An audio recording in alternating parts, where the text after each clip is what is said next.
আওয়ামী লীগ নিষিদ্ধের দাবির পরই বিরোধে জড়ালো এনসিপি ও জামায়াত শিবির। আওয়ামী লীগকে নিষিদ্ধের দাবিতে চলমান আন্দোলন এখনো পুরোপুরি থামেনি। এর মাঝেই সামাজিক যোগাযোগ মাধ্যমে প্রকাশ্যে তীব্র বিতর্কে জড়িয়ে পড়েছে জাতীয় নাগরিক পার্টি এনসিপি ও জামায়াতপন্থী শিবিরের নেতাকর্মীরা। সম্প্রতি ঘটে যাওয়া জুলাই অভ্যুত্থান এবং আওয়ামী লীগ নিষিদ্ধের আন্দোলনে একসঙ্গে রাজপথে কর্মসূচি পালন করেছিল এই দুই রাজনৈতিক শক্তি, কিন্তু হঠাৎ করেই তাদের মধ্যে দেখা দিয়েছে পারস্পরিক বিরোধ, যা রাজনৈতিক বিশ্লেষকদের মনে নতুন করে প্রশ্নের জন্ম দিয়েছে। এর আগেও গণ অভ্যুত্থানের পর আন্দোলনের কৃতিত্ব নিয়ে এনসিপির সমন্বয়কারীদের একটি বড় অংশের সঙ্গে ছাত্র সংগঠন গণতান্ত্রিক ছাত্র সংসদের শীর্ষ নেতাদের মতানৈক্য দেখা দিয়েছিল। সেই সময় পাল্টাপাল্টি বক্তব্য ও ফেসবুক স্ট্যাটাস আদান প্রদানে উষ্মা তৈরি হয়। তবে সম্প্রতি আওয়ামী লীগ নিষিদ্ধের দাবিতে আবারও একসাথে রাজপথে নেমেছিল এই দুই পক্ষ।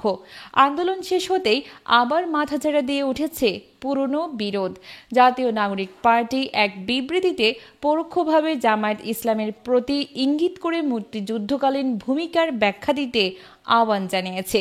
বিবৃতিতে বলা হয়, 1971 সালের গণহত্যার সময় যাদের বিরুদ্ধে সহযোগিতার অভিযোগ রয়েছে তাদের উচিত জনসম্মুখে রাজনৈতিক ও নৈতিক দায় স্বীকার করে জাতির কাছে ব্যাখ্যা প্রদান করা।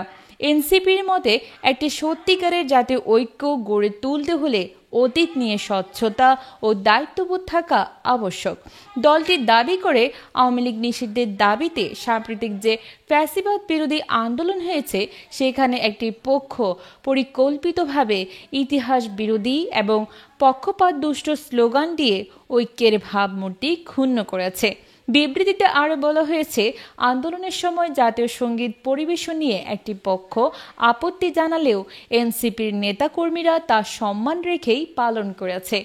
অন্যদিকে জামায়াতে ইসলামের আমির ডক্টর শফিকুর রহমান তার কর্মীদের উদ্ভূত পরিস্থিতিতে সংযম বজায় রাখতে বলেছেন এবং উস্কানিমূলক কোনো কর্মকাণ্ড এড়াতে নির্দেশ দিয়েছেন। তিনি উল্লেখ করেন, স্বাধীনতার এত বছর পরেও কাঙ্ক্ষিত রাজনৈতিক পরিবেশ দেশে প্রতিষ্ঠিত হয়নি। সমাজ ও রাজনীতির বর্তমান অবস্থা অনেক ক্ষেত্রেই অনভিপ্রেত ও উদ্বেগজনক। জাতীয় নাগরিক পার্টি মনে করে, অতীতের বিভাজনকে পেছনে ফেলে একটি বিস্তৃত, দায়িত্বশীল ও জনমুখী ঐক্যের মাধ্যমে ভবিষ্যতের বাংলাদেশ গঠন সম্ভব। এজন্য সব পক্ষেরই উচিত জন আকাঙ্ক্ষার প্রতি সম্মান দেখানো এবং গঠনমূলক রাজনৈতিক ভূমিকা পালন করা।